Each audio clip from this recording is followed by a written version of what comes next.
Nag-walk out daw si Vice President Inday Sara Duterte kay Kabataan Party List Representative Raul Manuel at ACT Party List Franz Castro.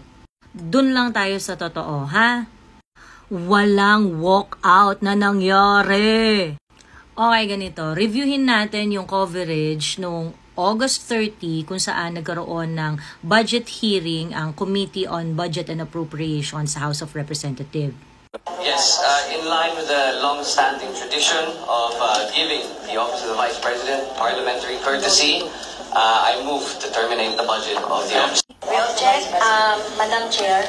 We have a motion for the objection. The Chair now calls for the division of the House. Those who are in favor for the motion to terminate the discussion for the Office of the Vice President, please raise your hands. Secretary is requested to please count the votes.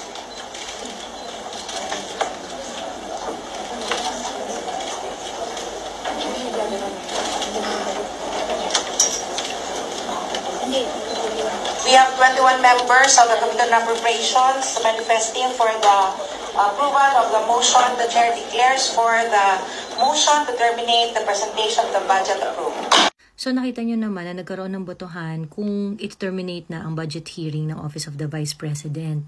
Natalo sa botohan si Representative Raul Manuel at Representative Franz Castro.